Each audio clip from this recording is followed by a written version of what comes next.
Muscle control. This practice, which was popular in the Bronze Era over 100 years ago, led to some of the most ripped natural physiques we have ever seen. And the current resurgence in natural bodybuilding has much to do with this topic, with many of us wanting to know more about this unique and mysterious bodybuilding system. Muscle control was not just practiced in the Bronze Era, but continued to be practiced in the 1940s and 1950s, during the Silver Era, and further during the Golden Era of the 1960s and 1970s. And since then, it seems to have disappeared from the face of the earth with the advent of steroids. In today's video, I share a video interview with one of the only last surviving muscle control teachers, Professor Juan Antonio Martinez Rojas. After a short introduction, Professor Martinez basically introduces the Maxalding system, its core principles, and the different ways it can be used and applied to bodybuilding and sports, including the different routines used by Bronze Era athletes. Enjoy. Hi, Professor Juan Antonio Martinez Rojas. Is that correct? Yeah. Wow. Firstly, it's a great honor to speak to you. I found out about your name and your work through reading about the Maxalding system, and I guess I just want you to know that I'm also a scientist myself. I work here in Switzerland, and it's equally fascinating to be able to talk about physical culture to another academic. And I really thank you for your time already in advance. Thank you. Okay, so starting with, I guess, the interview that I really wanted to do with you. How long do you have to talk today? 1 hour. 1 hour. Oh, good. Sorry. Perfect. Sorry. Okay.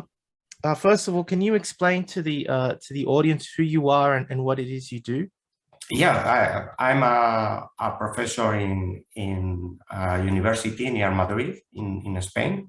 I research in electromagnetism and optics and acoustics, is basically in perception and sensors.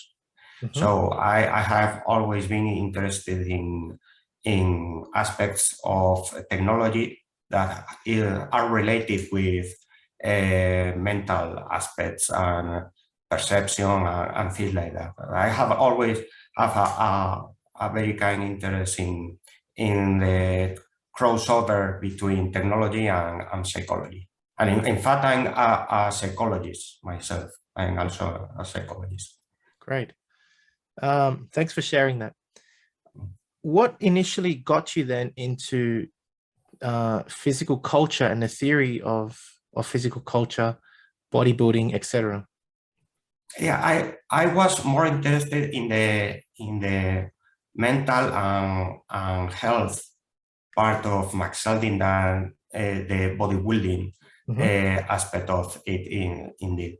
So I was searching for a system that has a lot of potential to relate the mental development with the physical development.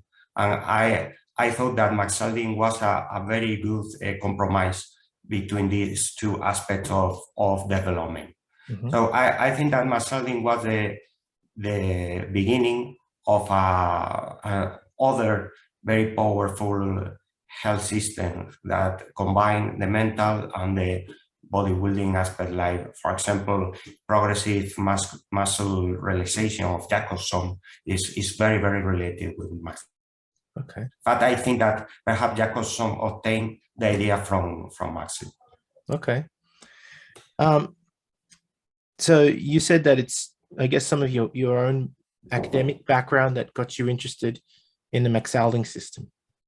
Yeah, the Maxalding system was a very thorough and scientific system for its time.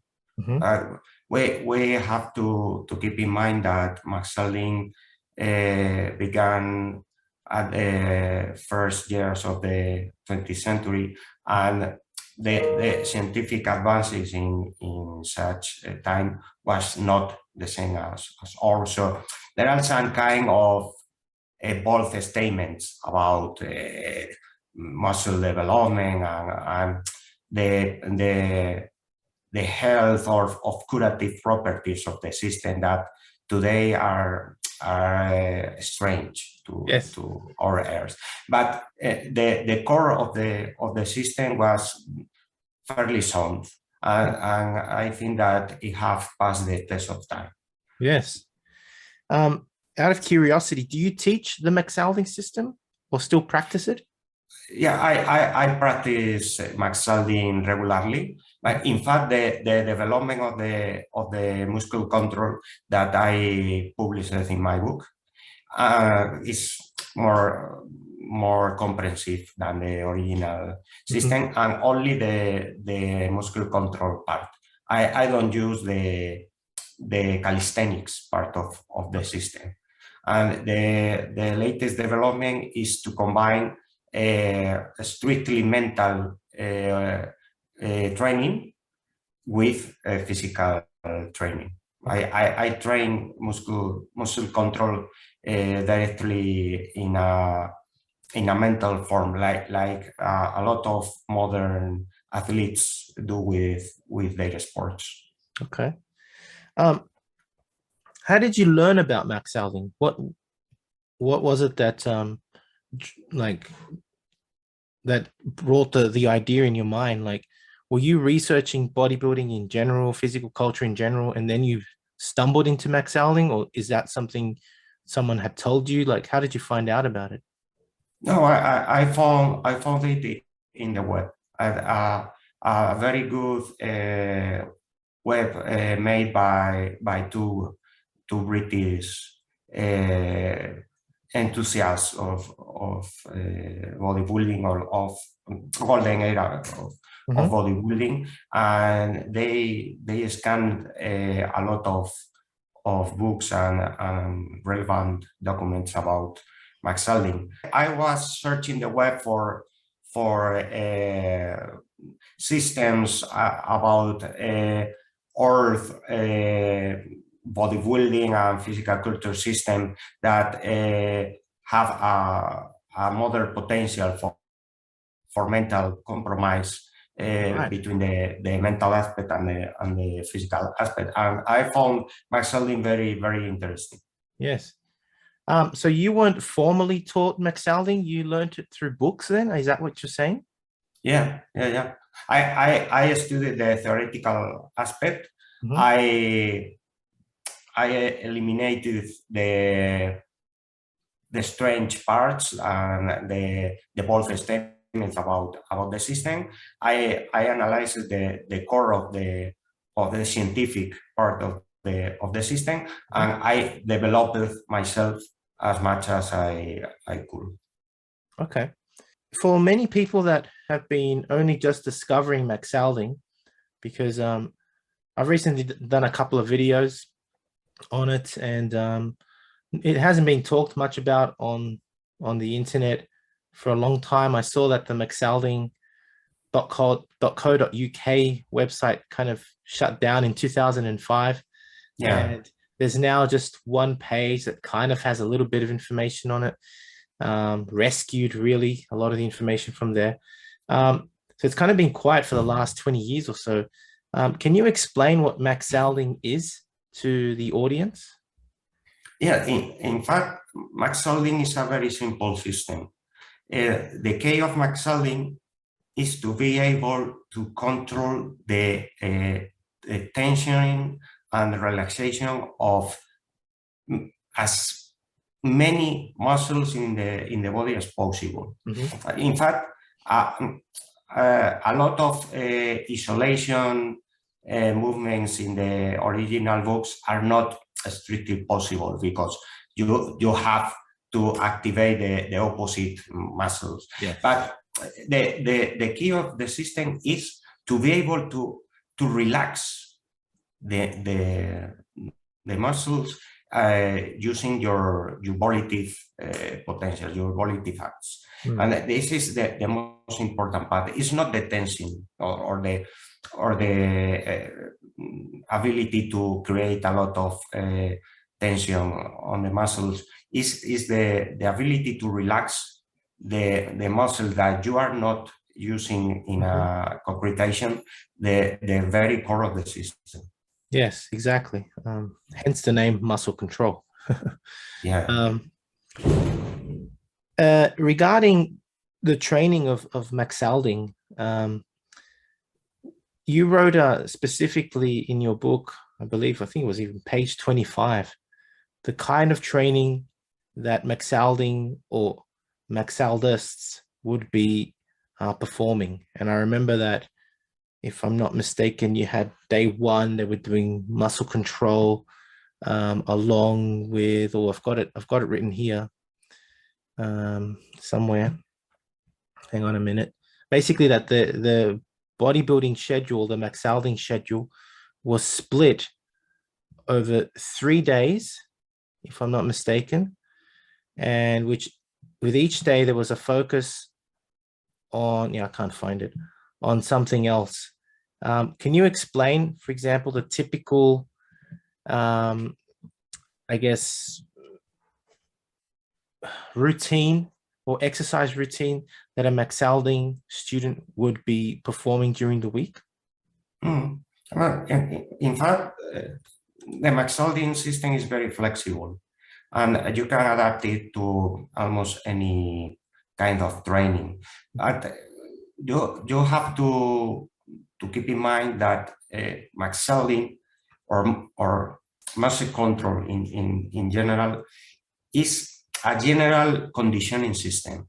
But many people think that Maxalding is a bodybuilding system by itself, but this is not true. Maxalding is a general conditioning system. So you can use muscle control to improve your general fitness, but in fact, you are not going to create a lot of muscle mass or to improve a lot your athletic performance.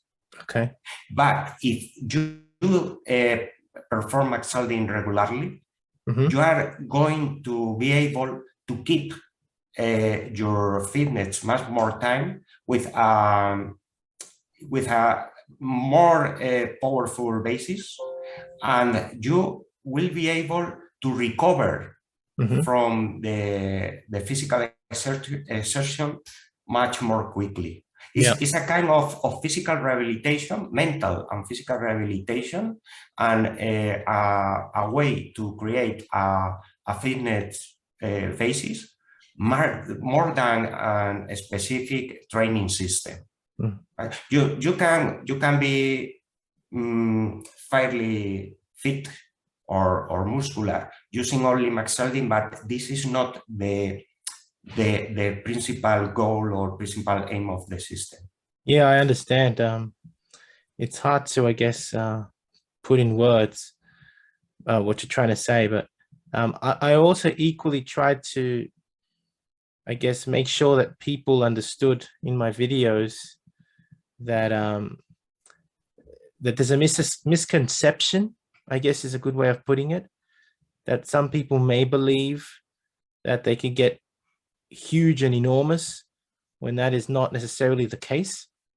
That it's more of a practice, as we've already talked about, of muscle control, of improving the efficiency of motion, improving the efficiency or the effectiveness of a contraction, the mind-muscle connection, the ability to relax as well, to isolate, or even though, I mean, I understand that some muscles work in groups for specific motions, but basically to be more effective, have more energy reserve when it comes to moving efficiently.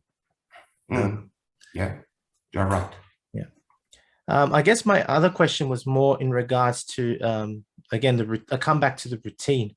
In your book, you wrote that, for example, on day one of the routine, they would probably be doing static muscle control. 2 to 5 repetitions is an example, held for a contraction of maybe 5 to 10 seconds, and followed by some kind of self-resistance exercise. Could you elaborate on what you mean exactly by this? Because I think a lot of the audience want to find out more about exactly what you mean. Like, what would you mean by static muscle control and then self-resistance exercises? Yeah, as I said before, muscle control by itself is not going to improve your specific performance at one sport. So if you want to combine some other sport with Maxalding, is a perfect mix. Yes. So if you don't want to use weights, for example, you can use self-resistance or calisthenics, and you can train at home without any without any problem. But Maxalding by itself can be a complete system, but you have to use different kind of repetition schemes and duration, tension duration, and things like that, in order to challenge the muscles and not to accustom them to the same routine. Yes. So basically what you're saying, for example, for day one, the static muscle control would be performed prior. Would it be to the self-resistance exercise to mainly establish mind muscle control, to make the performance of whatever you're doing after that much more effective? Yeah. In fact, if you perform a complete routine of muscle control before weightlifting, for example, you can notice that your performance improves perhaps 25%. Yes, it's very noticeable. Yep.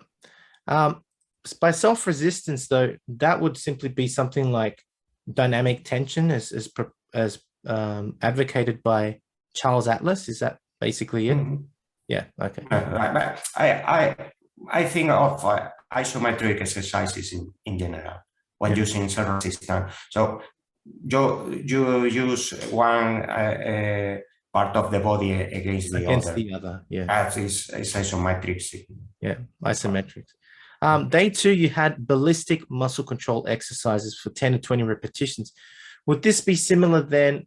Because I recall reading that Maxi himself or Montisaldo would, for these exercises, use a very light dumbbell. Is this the kind of similar then to the light dumbbell system as advocated by Professor Attila and Eugene Sandow?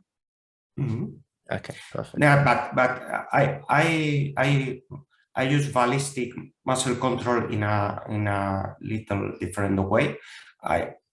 For me, is the best kind of muscle control for muscle development, and I perform a pulsating isometric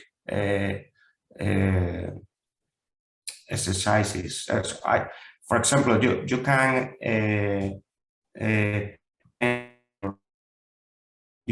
inspiration and then relax the muscles during your expiration. So I think that this is the best kind of muscle control for training performance. In my 20 years more experience, I can affirm that this is the best routine. I use it almost exclusively. I have researched a lot of different kind of parameters, and the sustaining tension, muscle tension is not optimal for muscle development. It doesn't permit the complete relaxation of the muscle after the tension. But using ballistics, you are going to be able to relax the muscles more efficiently. So you mentioned contraction on the inspiration and relaxation on the expiration. Yeah, but because two main reasons. The first one is that when you inspire, you feel tension in your intercostals and breathing muscles. Abdominal region. Yeah, so your mind, it relates much better the tension of other muscles with the tension of the breathing muscles, and is briefer than the expiration phase, and it's more important to relax than to contract. So it's better than the longer time corresponds to the relaxation phase. Mm-hmm. Yeah, I mean, in a more advanced and more elite athlete level, you see powerlifters inspiring, filling up their lungs to develop a kind of a intrathoraco-abdominal tension to then cause stabilization of muscles as they unrack, press the weight, and then relax on the breath out. So it's, of course, it's a much more further adaptation, more advanced adaptation of what you're explaining, but I agree. Yeah, so again, on day 2, we've talked about the ballistic muscle exercises. Virtual lifting movements would be followed up. Now, I saw these in one of Maxalding's books, where Maxalding and Montisaldo are performing the exercises with either very light barbells or even empty bars. Is this what you're talking about? It's not necessarily virtual, but it is really using muscle control to do these lifts. Is that correct? Yeah, you can use 2 techniques with very light dumbbells or weights. Yes. The first one is to supply your own tension to simulate a larger weight. This is the kind of technique that was used in the golden age of bodybuilding by people like Serge Nubret, that I think that had a better body from an aesthetic point of view, perhaps, in history. And Serge Nubret used very light weights and a lot of reps, and he supplied the lack of weight, of physical weight, with his own tension. But there are other ways to use very light weights that is more in the line of Maxic, that is to relax the muscles as much as possible while you are using the weight. So the weight seems a lot more larger than using a normal movement. But in fact, you can combine super slow with a very deep relaxation of the muscle to simulate a very heavy weight with only light dumbbells. Exactly. And is this why, for example, many of these movements could take up to a minute or 2 to perform, right? I mean, that's not only an how do I put it, a demonstration of strength in itself, because slowing down a movement to that slow would require an incredible amount of strength and efficiency, but it also is a demonstration of the neural adaptation of the person in regards to the fact that they can literally stop the motion at any moment. And that's a show again of muscle control. A very important point you have to remember is that surgery was not very advanced when Maxalding was created. So they have to train very carefully in order to avoid a severe lesion or severe problem. So they used very light weights and alternative to train in order to keep the bodies free of any kind of problems or of goals or problems that can repair relatively easy, but that in the first years of the 20th century were crippling, were very, very severe problems. So these systems have to be seen in this perspective. They try to improve athletic performance and bodybuilding, but keeping the chance of severe medical problems to a minimum. Yes. This is a very important point. That's very interesting. Finally, day 3, you've got written here, muscle control body weight leverage exercises followed by peak contraction.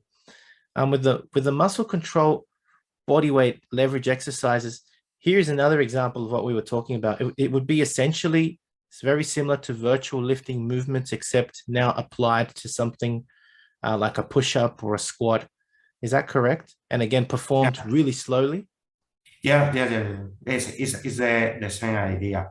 Yeah. In order to generate a lot of force without change of some kind of problem or medical situation, you can keep your moving very slowly, as slow as possible, and use leverage points. Yes. You can use very light weights, but challenging the leveraging points of the body, yes, and to generate a lot of effort without the problems of heavy weights. And you have to remember that heavy weights in such era were not as safe as modern weights. They were not able to rotate around and feel like that. So there was very, very risky to use heavy weights. Yes, especially to the wrists, elbows, and shoulders. Yeah. Now there's rotating sleeves on Olympic weights, etc. The equipment was not as advanced or efficient as it is now. It was dead weight, and therefore, yeah, I understand what you're saying. Much more dangerous to use. One thing that you didn't elaborate much on in your book, though, was the diet. Can you explain as to why many of the Maxalding students had such a low body fat percentage? I've been asked this again and again and again. Is there a reason that you found in your research as to why their percentage of low body fat was so low? In fact, they did a very low quantity of food in relative with modern diets. So I have myself found that the continuous use of muscle control lowers your basal metabolism a lot. For example, I have a resting rate of 45 beats per minute. Okay. It's really low for a normal person. It's almost a top athletic performance. And I have found myself that I need very, very low quantities of food to keep myself. In fact, a lot of days I only eat once per day. Interesting, because Serge Nubret also ate once a day. I mean, he only ate once, but a large meal, but he only ate once a day. What I find fascinating about this too is that I was reading a recent study of bodybuilders in competitive stages where their resting heart rate drops to around 40 to 50 beats per minute, according to the amount of food that they eat, basically, which is down to now between 1,000 to 1,500 calories. Such a low amount of food, which many doctors relate to almost our starvation process. But the fact is that the body adapts by, as you just said, decreasing its metabolic rate. And I guess working much more efficiently, not having to store fat at that point because it's being used as energy. And that would probably, that relates a lot to what competitive bodybuilders do, you know. You must remember that Maxalding trains you to relax your muscles to the maximum extent possible. So even when you are not doing Maxalding, Yes. your body tends to relax as much as possible. So you don't need the same quantities of food that a person that is continuous with a stress. Exactly. You're absolutely right. It would be interesting, for example, to even to do an examination on the biochemical parameters of a Maxalder student with one of a competitive bodybuilder. I'm pretty sure that you'd have very different parameters there, because one is going from an excess body weight, whereas another person, Maxaldus, would have adapted now for several months or years on such a system and still have a low body fat percentage, be able to keep it and still remain very healthy, and have adapted basically his body to that point. It's a very interesting point that. My personal experience is that the regular use of muscle control doesn't develop a lot of muscle volume, but it develops a very curious kind of very dense muscle. You can have a very defined, easily seen fiber quality of the muscle, very dense muscle, like an sculpture, but not a lot of volume. And the more reps you perform and the more time you devote to Maxalding, more than your muscle. In fact, the contemporary documents about the muscle quality of Maxi was that they were like wet leather when relaxed, but were almost still when tense. Yes. So my experience is the same. You develop a kind of very dense muscle, not a lot of volume. So if people want to use Maxalding to develop insane quantities of muscle, is not the ideal system for them. And even Maxalding and Monty Saldo said that anyway, several times in their book. Yeah. Got a couple of last questions. With the Maxalding system, do you know if it is still taught at all today? And if you do you know where it would be taught? Is it taught at all? I don't know anybody that is practicing Maxalding on a regular basis. And from 15 years, since 15 years, I have not regular communication with people interested in Maxalding. Perhaps 10 people, 10, 12 people in all those years have requested information for me about it. The reason I ask is because I know that the last well-known teacher was Kurt Saldo until the 1980s. Do you know if any of his students at all teach Maxalding? No, but some people have expressed some kind of interest in general fitness, or I teach muscle control in order to improve the psychological being, because the relaxation induced by muscle control is a kind of meditation. It's a very meditative system.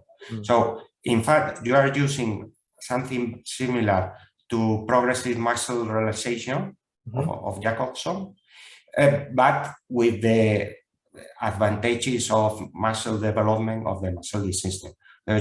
You are getting two things instead of only relaxation using Maxalding instead progressive muscle relaxation. But a part of this kind of application, almost nobody is interested in the system. That's a shame. It's a real shame. All right. Thank you very much for You're welcome. all these questions. So that was Professor Martinez on the Bronze Era system of muscle control known as Maxalding, in what can only be described as an academic lecture and discussion of the Maxalding system. Professor Martinez and I have gone into great detail on the Maxalding system in this video interview. In subsequent videos, I will bring up some very important points brought up in this video and expand further, especially on the application of Maxalding in health, fitness, and bodybuilding, of which there are many. As we have learned from this video, Professor Martinez is a physicist and psychologist with an interest in mental development through exercise. He authored 2 books and developed a modern and more comprehensive system based on the latest scientific discoveries than the original Maxalding book. However, he doesn't delve into the application of muscle control into calisthenics. As we have heard, it is unfortunate that no one teaches Maxalding anymore, except for Professor Martinez. Although from what I understand, he doesn't wish to open any schools or teach it in great numbers, so I am just letting you know this before you go rushing to find him. However, I was rather lucky that he offered to teach it to me over the last 2 years, to then pass it on to those who are interested, and I will begin offering to teach muscle control soon, so stay tuned. If you are interested in reading and learning more about Maxalding and its applications in bodybuilding, then please visit my website for the most comprehensive collection of books and courses offered on Maxalding. Those interested in the application of Maxalding in bodybuilding are sure to enjoy How to Become a Great Athlete and Great Strength by Muscle Control, and the new books I have compiled with the complete Maxalding courses that were taught in the Bronze Era. So I do hope you have enjoyed this video interview and lecture on Maxalding, the muscle control system of the Bronze Era legends with Professor Martinez. And if you have, please give the video a like and subscribe, and please let me know your comments. Are you interested in learning more about Maxalding? If so, what aspects? Would you guys be interested in me teaching it online? I'm curious to read your comments, so let me know. Anyway, that's it from me. This is the Golden Era Bookworm saying bye for now. Head to www.goldenerabookworm.com for the biggest range of classic old-school bodybuilding books as ebooks, e-magazines such as Iron Man and Reg Park Journal, high-quality bodybuilding posters of the Golden Era stars, merchandise and classic gymwear featuring Steve Reeves, Marvin Eder, John Grimmick, Reg Park, and many other Golden Era stars. For those wishing to build a classic physique, lose fat, and build muscle, online training is also available. Collectibles such as rare autographed photos from the Golden Era stars are also available, and to collaborate, please get in touch. As a natural bodybuilder, it is imperative to know your own testosterone levels, as they are a reflection of the anabolic environment created by your diet and training. I would highly recommend using the male hormone test kit from Let's Get Checked, and make sure you use my code GOLDEN30 for a 30% discount. Again, the advantage of checking yourself regularly is that you will know how well your body is anabolically primed to put on the much desired muscle you are working for. Not all of us have the time to go to a gym or the opportunity to have a coach to teach us one-on-one, but with the Future Fitness app, it's like having a personal trainer in your living room. From February 11th onwards, you can try the Future Fitness app for only $19 for the first month. Think of what you can accomplish during that first month. So go on and hit my link at tryfuture.co/GEB to get started.